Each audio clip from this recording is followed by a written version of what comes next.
नमस्कार मित्रों, मैं गौरव सर एक बार फिर से आप सभी के सामने प्रस्तुत हूँ अपने इस न्यू कॉन्सेप्ट स्टडी सेंटर के माध्यम से और आप लोगों का स्वागत करता हूँ।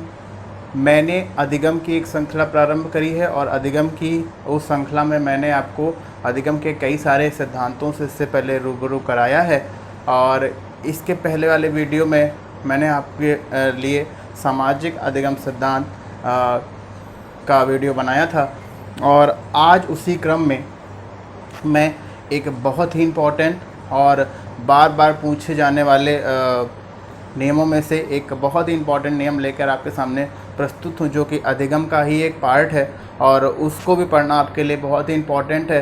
तो मेरे इस वीडियो को अंत तक देखिए ताकि कोई भी इम्पोर्टेंट फैक्ट्स आपका छूटे नहीं, और मेरे इस चैनल को लाइक, सब्सक्राइब और कमेंट करें और कमेंट बॉक्स में जाके बताएं कि ये वीडियो आपको कैसा लगा और मेरा सहयोग करें ताकि जल्दी से जल्दी हम सभी विषयों की श्रृंखला को ऑनलाइन आपके लिए प्रारंभ कर सकें। तो चलिए ज़्यादा समय बर्बाद ना करते हुए हम अपने आज के सिद्धांत पर बात करते हैं। तो देखिए, आज का जो हमारा सिद्धांत है वह है पुनर्बलन का सिद्धांत।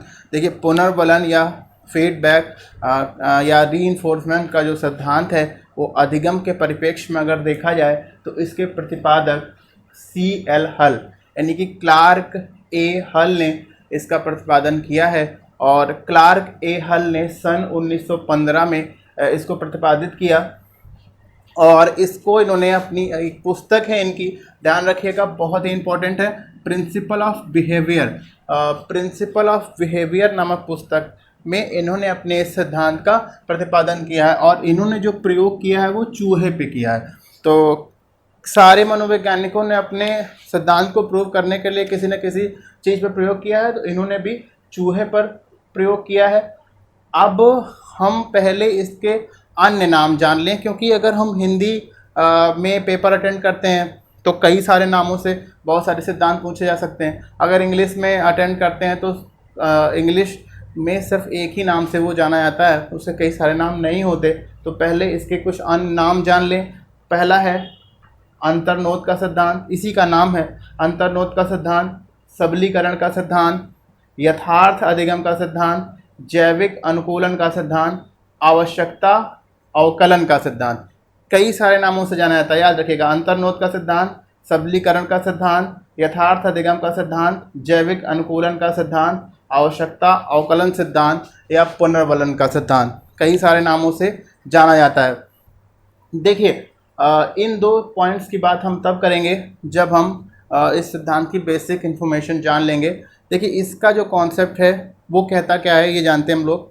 देखिए, इसमें क्लार्क ए हल ने ये कहा कि मनुष्य की कुछ बेसिक नीड्स होती हैं, कुछ बेसिक आवश्यकताएं होती हैं जिनकी पूर्ति मनुष्य को किसी भी हाल में करनी होती है। और इन्होंने ये बताया कि जो प्राणी है उसके अंदर एक स्वचालित समस्या समाधान प्रणाली यानी ऑटोमेटिक समस्या समाधान या प्रॉब्लम सॉल्विंग मेथड काम करता है।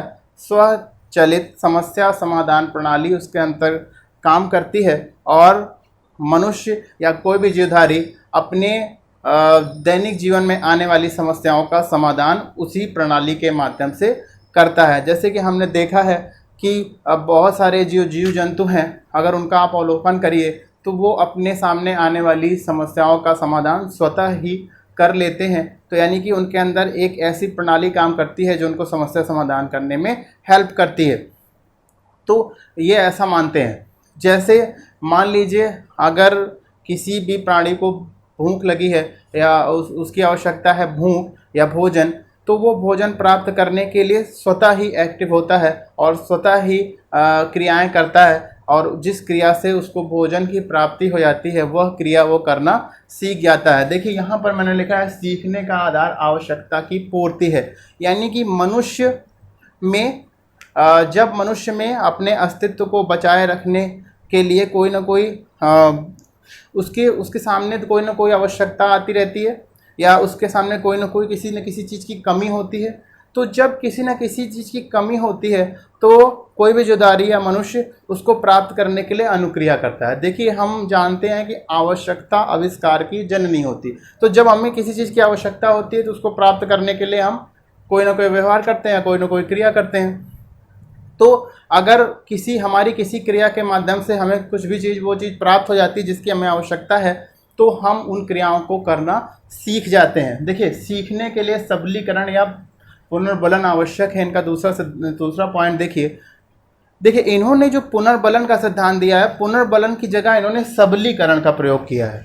ये पुनर्बलन को ही सबलीकरण कहते हैं, इसमें कोई डिफरेंस नहीं है।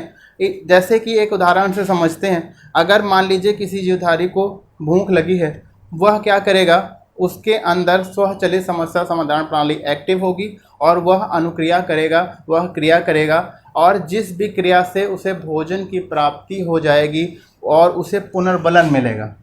देखिए, ये सबलीकरण या पुनर्बलन, उसको पुनर्बलन मिलेगा और पुनर्बलन के माध्यम से वह क्रिया वो करना सीख जाएगा।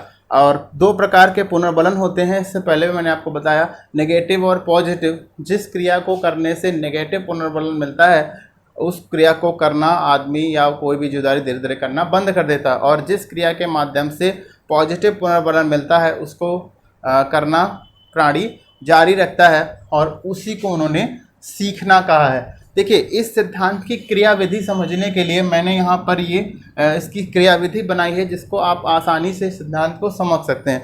देखिए, कोई भी प्राणी जब पृथ्वी पर जन्म लेता है तो सबसे पहले वह अपने वातावरण से समायोजन करता है। सबसे पहले अपने वातावरण में एडजस्ट होता है या समायोजन करने का प्रयास करता है, ये उसका पहला चरण है। इसके बाद समायोजन जब कर लेता है तो उसमें जैविक आवश्यकताएं होती हैं, बहुत सारी बेसिक नीड्स या जैविक आवश्यकताएं, जैसे भोजन, पानी, कपड़ा, मकान, बहुत सारी चीज़ें, तो जैविक आवश्यकताएं होती हैं। तो जब मनुष्य को ये लगता है कि उसको किसी न किसी चीज़ की आवश्यकता है, तो वो क्या करता है, वह उस आवश्यकता की पूर्ति के लिए या उस समस्या के समाधान के लिए समस्या समाधान उसका करने का प्रयास करता है। ठीक है, यानी कि जैसे अगर भोजन की आवश्यकता है तो भोजन प्राप्त करने का प्रयास करता है, उसी को उन्होंने समस्या समाधान कहा, या समस्या समाधान करने का प्रयास करता है। जिस भी क्रिया से उस समस्या का समाधान हो जाता है या आवश्यकता की कमी हो जाती है, उस क्रिया को प्राणी करना सीख लेता है। तो इसमें देखिए, इन्होंने एक और चीज़ बताई कि इस सिद्धांत में चालक या ड्राइव का होना आवश्यक है।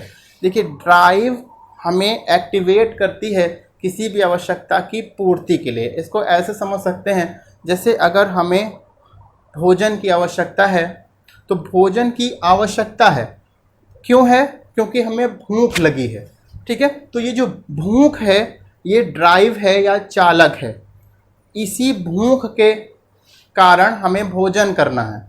ठीक है, भोजन हमारी आवश्यकता है और भूख हमारा चालक है या ड्राइव है। तो जब चालक एक्टिव होता है तब हमें आवश्यकता महसूस होती है, और उस आवश्यकता की पूर्ति के लिए हम अनुक्रियाएं करते हैं, और जिस भी अनुक्रिया से हमें पॉजिटिव पुनर्बलन मिलता है या जिस भी अनुक्रिया से हमारी समस्या का समाधान हो जाता है, उसे हम करना सीख लेते हैं, और जिस समस्या में हमारे लिए नेगेटिव पुनर्बलन मिलता है उसको हम धीरे धीरे करना बंद कर देते हैं। तो ये इसका सिद्धांत है और ये इसकी क्रियाविधि है।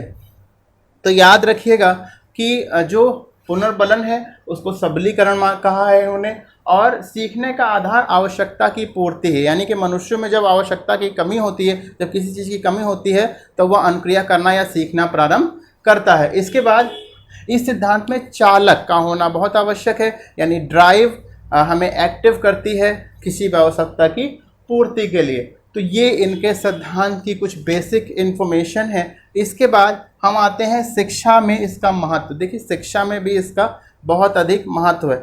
तो उसमें हम लोग बात करते हैं कि बालकों को प्रेरित किया जा सकता है। देखिए, पुनर्बलन के माध्यम से हम बालकों को प्रेरित कर सकते हैं। अगर कोई भी बच्चा अच्छा काम करता है क्लासरूम में, तो हम उसे शाब्दिक या अशाब्दिक पुनर्बलन देते हैं, जिसके माध्यम से वह एक्टिव होता है या प्रेरित होता है और उस क्रिया को बार बार दोहराने की कोशिश करता है। इसके बाद उद्देश्य एवं लक्ष्य स्पष्ट होते हैं।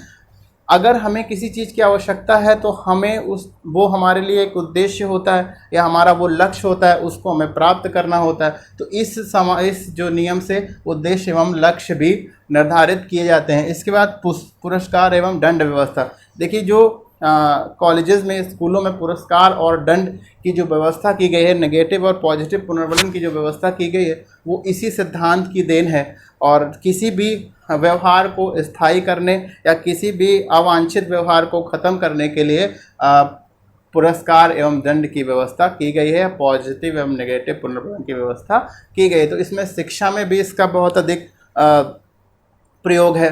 तो ये है इनका सबलीकरण का सिद्धांत। याद रखिएगा कि पुनर्बलन को इन्होंने सबलीकरण कहा है। देखिए, इनका सिद्धांत जो है स्किनर के सिद्धांत से मिलता जुलता है, पर स्किनर के सिद्धांत का नया अनुकूलन इन्होंने किया है। स्किनर ने पुनर्बलन शब्द का प्रयोग किया था और इन्होंने उसी पुनर्बलन को सबलीकरण कहा है। यही इसमें बेसिक डिफरेंसेस हैं। और इन्होंने ये बताया कि किसी भी आवश्यकता के लिए, किसी भी आवश्यकता को एक्टिव होने के लिए ड्राइव या चालक आवश्यक है। तो ये इनका सबलीकरण का सिद्धांत है। ये आपके TET, C TET, super TET और सभी टीचिंग्स एग्ज़ाम के लिए बहुत ही आवश्यक है। तो वीडियो को पूरा अंत तक देखिए, चैनल को लाइक, सब्सक्राइब और कमेंट करें, और कमेंट में जाकर बताएं कि आपको ये वीडियो कैसा लगा और आपको और क्या पढ़ना है। धन्यवाद।